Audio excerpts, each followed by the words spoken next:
Hello friends, welcome to MG classes by Vikas sir. जिसमें आज हम लोग का जो जियोग्राफी क्लास 8 एनसीईआरटी बुक है उसमें का जो फोर्थ चैप्टर है वो है उद्योग। आज हम लोग उद्योग पढ़ेंगे। इससे पहले हम लोग क्लास 6, 7 और क्लास 8 का ये चैप्टर कुल मिलाकर लगभग 20 से ज़्यादा क्लास हो चुका है। तो आप जाकर पहले पिछला वीडियो देख लीजिएगा, उसके बाद ये वीडियो देखिएगा। तो चलिए स्टार्ट करते हैं। उद्योग के बारे में हम लोग संक्षेप में जानेंगे। तो क्या आपने कभी यह विचार किया है कि लिखने का अभ्यास पुस्तिका जो आप इस्तेमाल में लाते हैं वह विनिर्माण की लंबी प्रक्रिया के बाद आपके पास पहुंचती है। इसके जीवन की शुरुआत वृक्ष से होती है, उसे काटा जाता है और लुगदी मिल तक ले जाया जाता है। वहाँ वृक्षों की लकड़ी को संसाधित एवं काष्ठ लुगदी में परिवर्तित किया जाता है। काष्ठ लुगदी को रासायनिक द्रव्यों के साथ मिलाया जाता है और अंततः मशीनों के द्वारा कागज़ के रूप में परिवर्तित किया जाता है। यह कागज़ प्रेस में जाता है जहाँ रसायनों से निर्मित स्याही का इस्तेमाल पृष्ठों पर रेखाएं छापने में किया जाता है। इसके उपरांत पृष्ठों को अभ्यास पुस्तिका के रूप में भी बांधकर एवं पैक करके बिक्री के लिए बाजार में भेज दिया जाता है। अंततः यह आपके हाथों में पहुंचती है। द्वितीयक क्रियाकलाप या विनिर्माण के कच्चे माल को लोगों के लिए अधिक मूल्य के उत्पादों के रूप में परिवर्तित किया जाता है। जैसा कि आपने देखा, लुगदी कागज़ के रूप में और कागज़ अभ्यास पुस्तिका के रूप में ये विनिर्माण प्रक्रिया के दो चरण को प्रदर्शित करते हैं।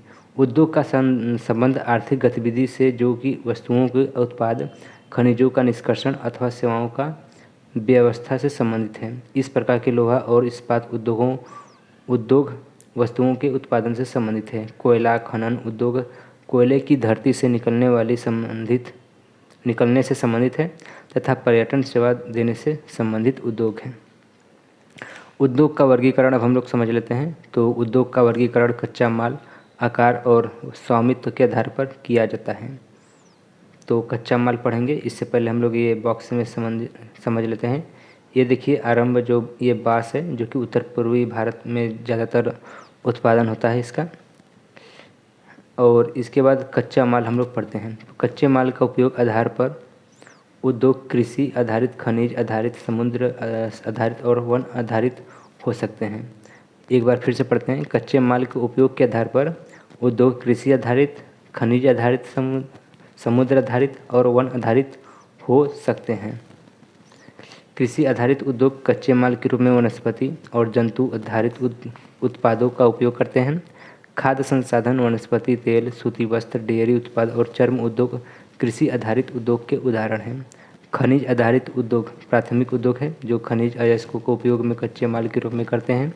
इन उद्योगों के उत्पाद अन्य उद्योगों के पोषण करते हैं। अयस्क से निर्मित लोहा खनिज आधारित उद्योग के उत्पाद में है। यह कई कृषि अन्य उत्पादों के विनिर्माण के लिए कच्चे माल के रूप में प्रयुक्त किए जाते हैं, जैसे भारी मशीन, भवन निर्माण सामग्री तथा रेल के डिब्बे बनाने में। समुद्र आधारित उद्योग सागरों और महासागरों में प्राप्त उत्पादों का उपयोग कच्चे माल के रूप में करते हैं। समुद्री खाद्य प्रसंस्करण उद्योग और मत्स्य तेल निर्माण इसके कुछ उदाहरण हैं। वन आधारित उद्योग वनों से प्राप्त उत्पाद का प्रयोग कच्चे माल के रूप में करते हैं। लुगदी एवं कागज, औषध, रसायन, फर्नीचर और भवन निर्माण वनों से संबंधित उद्योग हैं। आकार अब हम लोग समझ लेते हैं। तो उद्योग के आकार का तात्पर्य निवेश की गई पूंजी की राशि, नियोजित लोगों की संख्या और उत्पादन की मात्रा से है। आकार के आधार पर उद्योगों को दो भागों में बांटा जा सकता है, लघु आकार उद्योग और बृहत आकार उद्योग। कुटीर या घरेलू उद्योग छोटे पैमाने के उद्योग हैं जिसमें दस्तकारों के द्वारा उत्पादों का निर्माण हाथ से होता है। टोकरी बुनाई, मिट्टी के बर्तन और अन्य हस्तनिर्मित वस्तुएं कुटीर उद्योग के उदाहरण हैं। बड़े पैमाने के उद्योग जो बड़ी मात्रा में वस्तुओं का उत्पादन करते हैं, उनकी तुलना में छोटे पैमाने के उद्योग कम पूंजी एवं प्रौद्योगिकी का उपयोग करते हैं। बड़े पैमाने के उद्योगों में पूंजी का निवेश अधिक और उपयुक्त प्रौद्योगिकी उच्च स्तरीय होती है। रेशम बुनाई और खाद्य प्रक्रमण उद्योग लघु पैमाने के उद्योग हैं। ऑटोमोबाइल और भारी उद्योग, भारी मशीनों का उत्पादन बड़े पैमानों में उद्योग है। स्वामित्व अब हम लोग समझ लेते हैं। तो स्वामित्व के आधार पर उद्योग को निजी क्षेत्र, राज्य स्वामित्व अथवा सार्वजनिक क्षेत्र में संयुक्त क्षेत्र और सहकारी क्षेत्र में वर्गीकृत किया जाता है। निजी क्षेत्र के उद्योग को स्वामित्व और संचालन या तो एक व्यक्ति द्वारा या फिर व्यक्तियों के समूह द्वारा किया जाता है। सार्वजनिक क्षेत्र का उद्योग का स्वामित्व संचालन सरकार द्वारा होता है, जो हिंदुस्तान एरोनॉटिक्स लिमिटेड और steel authority of India limited एक जैसे उदाहरण हैं। और संयुक्त क्षेत्र के उद्योग का स्वामित्व और संचालन राज्यों और व्यक्तियों अथवा व्यक्तियों के समूह द्वारा होता है। मारुति उद्योग लिमिटेड संयुक्त क्षेत्र के उद्योग का एक उदाहरण है। सहकारी क्षेत्र के उद्योग का स्वामित्व और संचालन कच्चे माल के उत्पादों पर पूर्तिकारों, कामगारों और दोनों द्वारा होता है। आनंद मिल्क यूनियन लिमिटेड एवं सुधा डेयरी सहकारी उपक्रम के उत्तम उदाहरण हैं। उद्योग की अवस्थिति को प्रभावित करने के कारक, इसके बारे में हम लोग समझ लेते हैं। तो वे कारक जो उद्योग की अवस्थिति को प्रभावित करते हैं: उद्योग माल की उपलब्धता, भूमि, जल, श्रम, शक्ति, पूंजी, परिवहन और बाजार हैं। उद्योग उन्हीं स्थानों पर केंद्रित होते हैं जहां उनमें से कुछ या तो सभी कारकों आसानी से उपलब्ध होते हैं, या कभी कभी सरकार कम दाम पर विद्युत उपलब्धता, कम परिवहन लागत तथा अन्य अवसंरचना जैसे प्रोत्साहन प्रदान करती है, ताकि पिछड़े क्षेत्रों में भी उद्योग स्थापित किया जा सके। औद्योगिकीकरण से प्रायः नगरों और शहरों का विकास एवं वृद्धि होती है। औद्योगिक तंत्र, तो औद्योगिक तंत्र में निवेश, प्रक्रम और निर्गत शामिल है। निवेश के कच्चे माल, श्रम और भूमि की लागत, जल की उपलब्धता और परिवहन, विद्युत और अन्य अवसंरचना शामिल हैं। प्रक्रम की कई तरह की क्रियाकलाप शामिल हैं जो कच्चे माल को परिष्कृत माल में परिवर्तित करते हैं। निर्गत अंतिम उत्पाद और इसमें से अर्जित आय है। सूती वस्त्र उद्योग के संदर्भ में कपास, मानव श्रम, कारखाना और परिवहन लागत निवेश हो सकते हैं। प्रक्रम में ओटाई, कटाई, बुनाई, रंगाई और छपाई शामिल है। कमीज जिसे आप पहनते हैं वह उत्पादन है। औद्योगिक प्रदेश हम लोग समझ लेते हैं। तो औद्योगिक प्रदेश का विकास तब होता है जब कई तरह के उद्योग एक दूसरे के निकट स्थित होते हैं और वे अपनी निकटता के लाभ आपस में बांटते हैं। विश्व में प्रमुख औद्योगिक प्रदेश पूर्वोत्तर अमेरिका, पश्चिमी और मध्य यूरोप, पूर्वी यूरोप और पूर्वी एशिया है। मुख्य औद्योगिक प्रदेश अधिकांशतः शीतोष्ण कटिबंध क्षेत्रों में समुद्री पतनों के समीप और विशेष तौर पर कोयला के क्षेत्र के निकट स्थित होते हैं।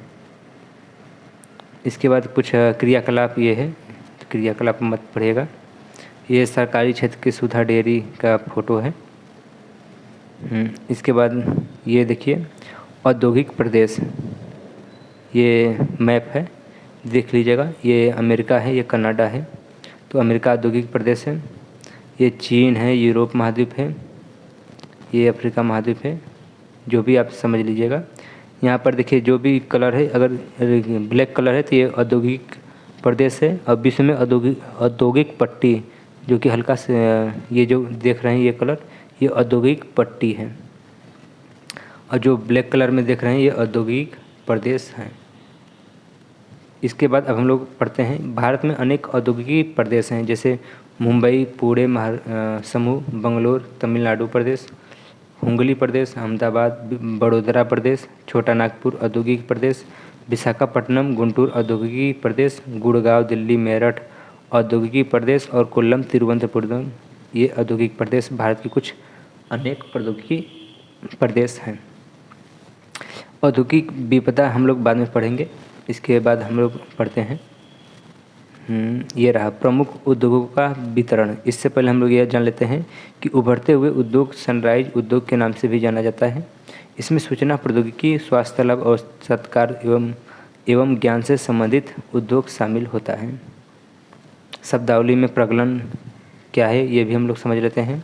तो यह एक ऐसी प्रक्रिया है जिसमें धातुओं को उसके अयस्कों द्वारा गलनांक बिंदु से अधिक ताप कर निष्कर्षित किया जाता है। तो आइए हम लोग पढ़ते हैं प्रमुख उद्योगों का वितरण। तो विश्व के प्रमुख उद्योगों लोहा इस्पात उद्योग, सूती वस्त्र उद्योग और सूचना प्रौद्योगिकी उद्योग हैं। लोहा इस्पात उद्योग और वस्त्र उद्योग काफ़ी पुराने उद्योग हैं, जबकि सूचना प्रौद्योगिकी उद्योग एक नया उभरता उद्योग है।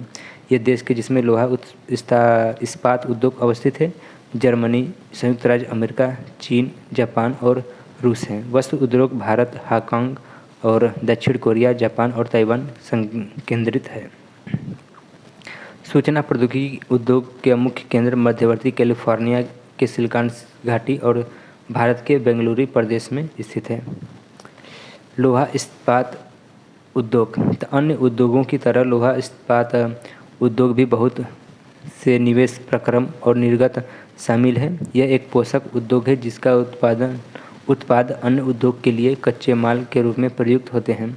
उद्योग के लिए निवेश में श्रम, पूंजी, स्थान व अन्य अवसंरचना के साथ साथ लौह अयस्क, कोयला और चूना पत्थर कच्चे माल के रूप में सम्मिलित हैं।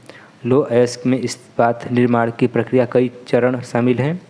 कच्चे माल को झोंका भट्टी में रखा जाता है जहाँ पर प्रगलित होता है। इसके बाद यह परिशोधित होता है, प्राप्त उत्पादित इस्पात होता है जो अन्य उद्योगों के कच्चा माल के रूप में प्रयुक्त किया जा सकता है। इस्पात कड़ा होता है और इसके आसानी से काटा और आकार दिया जा सकता है। इसका अथवा इससे तार बनाए जा सकते हैं। एल्युमिनियम, निकेल, तांबा जैसी अन्य धातुओं को थोड़ी थोड़ी मात्रा में इस्पात में मिलाकर इसकी मिश्र धातुएं बनाई जाती थी। मिश्र धातु इस्पात को आसान कठोरता, दृढ़ता और जंग प्रतिरोधक क्षमता प्रदान करती है। इस्पात प्रायः आधुनिक उद्योग में मेरुदंड कहलाता है। लगभग सारी वस्तुएं जिनका हम लोग उपभोग करते हैं ये या तो लोहा का या फिर इस्पात का बना होता है अथवा धातुओं के निर्मित औजारों के मशीनों में बने होते हैं। पोत, रेलगाड़ी, ट्रक व ऑटो अधिकांश इस्पात के बने होते हैं। यहाँ तक कि सेफ्टी पिन तथा सुइयाँ जिनका उपयोग आप करते हैं वे भी इस्पात की बनी होती हैं।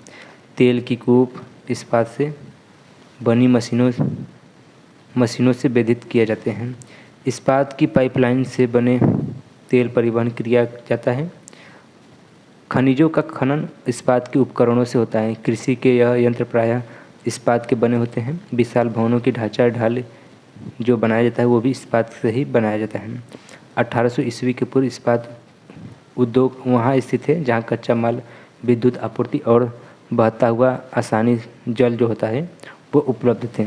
बाद में यह उद्योग के लिए आदर्श स्थिति कोयला के क्षेत्र के समीप, नहरों और रेलवे के निकट थी। 1950 के बाद लोहा और इस्पात उद्योग समुद्र पतन के निकट, सपाट भूमि और विशाल क्षेत्रों में केंद्रित होने शुरू हो गए। ऐसा इसलिए हुआ था क्योंकि इसका निर्माण का कार्य इस समय तक बहुत विशाल हो गया और लौह अयस्क विदेश से आयात करना पड़ता था। भारत में लोहा इस्पात उद्योग कच्चा माल, सस्ते श्रमिक, परिवहन और बाजार का लाभ लेते हुए विकसित हुए हैं। सभी महत्वपूर्ण इस्पात उत्पादक केंद्र जैसे भिलाई, दुर्गापुर, बर्नरपुर, जमशेदपुर, राउरकेला, बोकारो एक ही प्रदेश में स्थित है जो 4 राज्यों में फैले हुए हैं। ये 4 राज्य जैसे पश्चिम बंगाल, झारखंड, उड़ीसा और छत्तीसगढ़ हैं। भद्रावती और विजयनगर कर्नाटक में, विशाखापट्टनम आंध्र प्रदेश में और सलेम तमिलनाडु में अन्य महत्वपूर्ण इस्पात के केंद्र हैं जो स्थानीय संसाधनों को उपयोग कर रहे हैं। जमशेदपुर हम लोग समझ लेते हैं। तो 1947 से पूर्व भारत के केवल एक इस्पात कारखाना था, वो Tata iron and steel company limited, जिससे हम टिस्को बोलते हैं। यह निजी स्वामित्व में था। स्वतंत्रता के पश्चात सरकार ने यह कार्य अपने हाथ में ले लिया और बहुत से लोहा इस्पात संयंत्र स्थापित किए। झारखंड में स्वर्णरेखा और करखेई नदियों के संगम के समीप साकची में सन 1907 में टिस्को की शुरुआत की गई थी। बाद में साकची का नाम बदलकर जमशेदपुर रखा गया था। भौगोलिक रूप से जमशेदपुर देश का लोहा इस्पात केंद्र के रूप में सर्वाधिक सुविधाजनक स्थान पर है। ये देखिए जमशेदपुर का नक्शा है। ये जमशेदपुर रेलवे स्टेशन है, टाटा इस्पात कार्य है और ये स्वर्णरेखा नदी है। इसी किनारे पर जमशेदपुर है। ये काराखाई नदी है। इसके ऊपर आपको देखने को मिलेगा डलमान पहाड़ी और डिमना झील। ये जमशेदपुर का नक्शा था। साकची को कई कारणों से इस्पात संयंत्र स्थापित करने के लिए चुना गया है। यह स्थान बंगला नागपुर से रेलमार्ग की काली माटी स्टेशन से मात्र 32 किलोमीटर की दूरी पर था। यह स्थान लौह अयस्क, कोयला और मैग्नीज निक्षेपों के साथ साथ कोलकाता के निकट भी थे जहाँ पर विशाल बाजार उपलब्ध था। टिस्को की झरिया कोयला के क्षेत्रों में कोयला और उड़ीसा के तथा छत्तीसगढ़ से लौह अयस्क, चूना पत्थर, डोलोमाइट और मैग्नीज प्राप्त होता है। करखई और स्वर्णरेखा नदियों से प्राप्त जल की आपूर्ति होती है। सरकारी प्रोत्साहन इसके पर्याप्त पूंजी उपलब्ध हुई है। जमशेदपुर में टिस्को की स्थापना के बाद कई अन्य औद्योगिक संयंत्र स्थापित किए गए हैं। इनमें रसायन इंजन के पुर्जे, कृषि उपकरण, मशीनों के टीन, चादरें, केबल और तार का उपयोग उत्पादन किया जाता है। भारत में लोहा इस्पात उद्योग का विकास त्वरित औद्योगिकी विकास आरंभ हुआ है। भारतीय उद्योग के लगभग सभी क्षेत्र अधिकांशतः अपने आधारभूत अवसंरचना के लिए लोहा इस्पात उद्योग पर निर्भर हैं। भारतीय लौह इस्पात उद्योग में बृहत समाकलित इस्पात संयंत्र के साथ लघु लघु इस्पात मिल भी सम्मिलित हैं। इसके द्वितीयक उत्पादन रोलिंग मिल और सहायक उद्योग भी शामिल हैं। पिट्सबर्ग, अब हम लोग समझते हैं, तो यह संयुक्त राज्य अमेरिका का एक महत्वपूर्ण इस्पात नगर है जिससे पिट्सबर्ग के इस्पात उद्योग की स्थानीय सुविधाएं उपलब्ध हैं। कच्चा माल जैसा कोयला पिट्सबर्ग में ही उपलब्ध है, जबकि लो अयस्क मिनेसोटा की लोहे की खानों से प्राप्त होता है, जो पिट्सबर्ग में लगभग 1500 किलोमीटर दूर है। यह खानों और पिट्सबर्ग के बीच नौ परिवहन का सर्वोत्तम मार्ग ग्रेट लैक्स जलमार्ग में आता है। यह अयस्क के नौ परिवहन हेतु सस्ता मार्ग है। ग्रेट लैक्स में पिट्सबर्ग क्षेत्र के लौह अयस्क रेलगाड़ियों में लाया जाता है। ओहियो, मोनोगहेला और एल्गनी नदियों में पर्याप्त जल मात्रा होती है। आज पिट्सबर्ग में बहुत कम बड़ी इस्पात मिल हैं। ये मिल पिट्सबर्ग के ऊपर मोनोगहेला और एल्गनी नदी की घाटियों में तथा पिट्सबर्ग के नीचे अहिना नदी के सहारे स्थित हैं। परिष्कृत इस्पात स्थल और जल दोनों मार्गों द्वारा बाजार में भेजा जाता है। पिट्सबर्ग क्षेत्र में इस्पात मिलों के अतिरिक्त कई अन्य कारखाने हैं। ये रेल की पटरी, उपकरण और भारी मशीनी के उत्पादन में इस्पात के कच्चे माल के रूप में करते हैं। इसके बाद अभ्यास है, तो हम लोग फैक्ट जान लेते हैं। तो ग्रेट लैक्स के नाम से सुपीरियर, ह्यूरन और ओंटारियो, मिशिगन और ईरी हैं। इन 5 झीलों में से सुपीरियर झील सबसे बड़ी है और अन्य की तुलना में उच्च ऊर्ध्व प्रवाह पर स्थित है। सुपीरियर झील, ये जमशेदपुर का नक्शा था। ये मैप है, तो मैप आपको भी देखना नहीं है। ये देखिए, 8 टन कोयला और 4 टन अयस्क और 1 टन चूना पत्थर, यानी कि 8, 4, 1, 8 टन कोयला, 4 टन अयस्क और 1 टन चूना पत्थर का जब आप मिक्स करेंगे, मतलब कि वो बॉइलिंग करेंगे, तो ये 1 टन इस्पात पैदा होगा। यहाँ पर देख लीजिएगा, ये 1 टन इस्पात पैदा होता है। ये लौह अयस्क है जिसमें चूना पत्थर को, ये देख लीजिए, झोंक भट्टी में लौह अयस्क से इस्पात कैसे बनता है। इसके बाद हम लोग क्या पढ़ना था, औद्योगिक विपदा। तो उद्योग में दुर्घटना विपदा मुख्य रूप से तकनीकी विफलता तथा संकट उत्पन्न करने वाले पदार्थों के बेतरतीब उपयोग के कारण घटित होती है। भोपाल में 3 दिसंबर 1984 को लगभग 12:30 बजे करीब बोल सकते हैं, घटित अब तक की सबसे त्रासदारपूर्ण औद्योगिक दुर्घटना है। यह केवल प्रौद्योगिकी दुर्घटना थी जिसमें यूनियन कार्बाइड के कीटनाशी कारखाने में हाइड्रोजन साइनाइड की प्रतिक्रियाशील उत्पादों के साथ साथ अत्यंत विषैला मिथाइल आइसोसाइनेट गैस का रिसाव हुआ था, जो 1989 में सरकारी सूचना के अनुसार 35,598 व्यक्तियों की मृत्यु हो गई थी।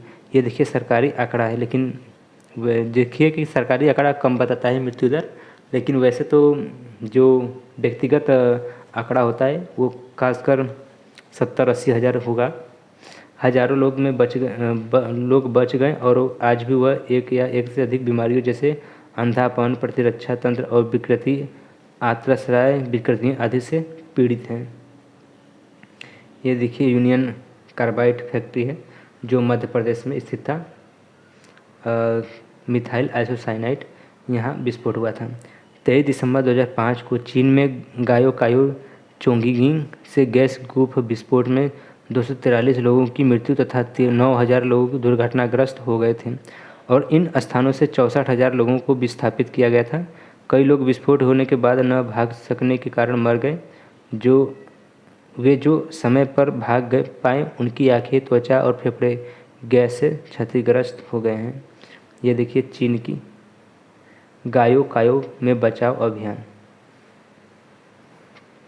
जोखिम कम करने के उपाय।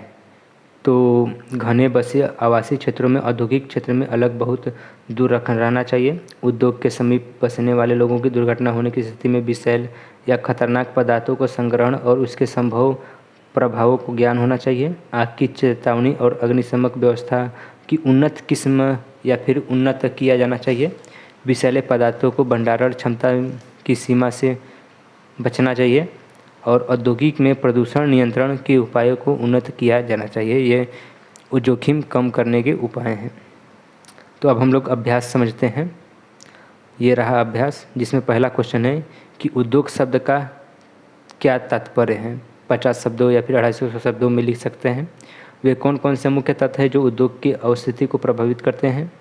वह कौन से उद्योग प्रायः आधुनिक उद्योग और मेरुदंड कहा जाता है और क्यों कहा जाता है।